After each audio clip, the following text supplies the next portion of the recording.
Assalamualaikum warahmatullahi wabarakatuh. Perkenalkan, nama saya Anita, NPM 2025020033 dari Prodi Teknik Informatika Universitas Handayani Makassar. Di sini saya akan menjelaskan materi yang berjudul Mengkaji Al-Quran sebagai Sumber Ilmu Islam.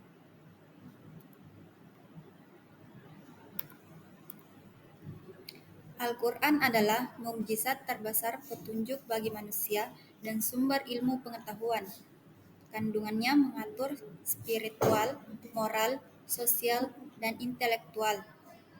Di tengah modern saat ini, pengkajian Al-Quran penting agar umat Islam tidak kehilangan arah. Al-Quran sebagai landasan berpikir dan bertindak membantu menghadapi dinamika kehidupan. Al-Quran dan Wahyu. Al-Quran, kalam Allah Subhanahu wa Ta'ala, diturunkan sebagai Nabi Muhammad SAW melalui Jibril secara berangsur-angsur. Diriwayatkan mutawatir, membacanya bernilai ibadah, sumber utama ajaran Islam dan pedoman hidup. Wahyu, komunikasi ilahi dan tersembunyi dan cepat, disampaikan kepada Nabi dan Rasul sebagai petunjuk. Al-Quran adalah wahyu terakhir dan paling sempurna. Keaslian Al-Quran terjamin hingga akhir zaman. Sesungguhnya kamilah yang menurunkan Al-Quran, dan sesungguhnya kami pula yang benar-benar menjaganya. Quran Surah Al-Hijr ayat 9. Nama-nama Al-Quran. Yang pertama, Alkitab, berarti sesuatu yang ditulis atau ketetapan, pedoman hukum yang pasti. Quran Surah Al-Baqarah ayat 2. Yang kedua, Al-Furqan, berarti pembeda antara yang hak dan yang batil, ukuran kebenaran. Quran Surah Al-Furqan ayat 1. Yang ketiga, Az-Zikir, berarti peringatan atau pengingat, mengingatkan manusia akan tanggung jawab. Quran Surah As-Sod ayat 87. Yang keempat, Al-Huda, berarti petunjuk, mengarahkan manusia ke jalan lurus.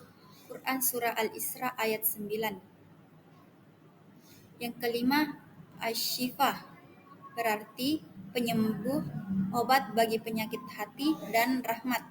Quran Surah Al-Isra ayat 82.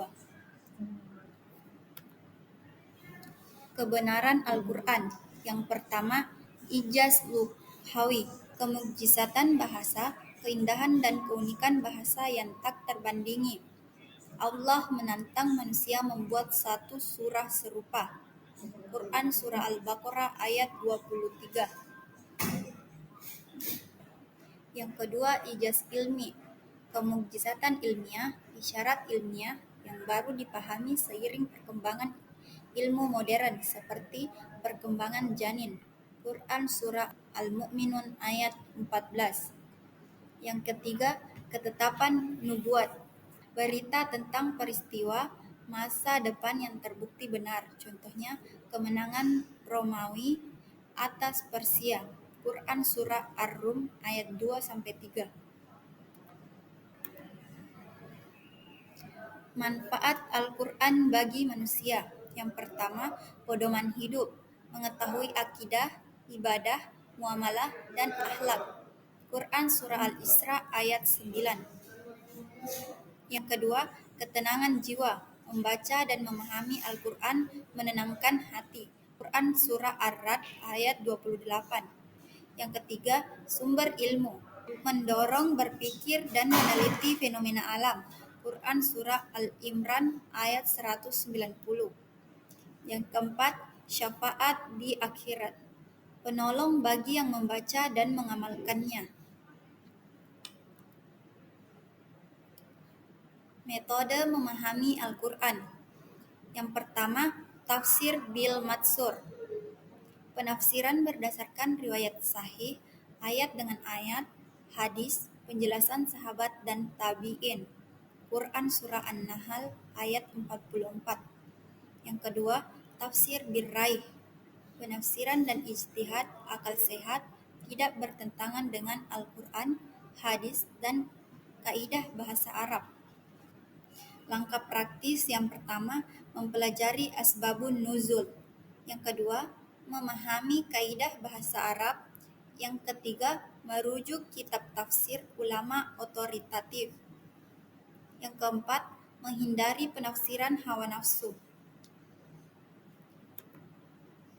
Baik, adapun kesimpulannya yaitu Al-Quran adalah wahyu Allah, sumber utama ajaran Islam dan pedoman hidup. Kebenarannya dibuktikan melalui kemukjizatan bahasa, ilmiah, dan nubuat. Memahami nama, manfaat, dan metode tafsirnya penting untuk menjadikan Al-Quran pedoman hidup.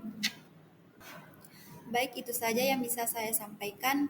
Saya akhiri dengan ucapan Assalamualaikum warahmatullahi wabarakatuh.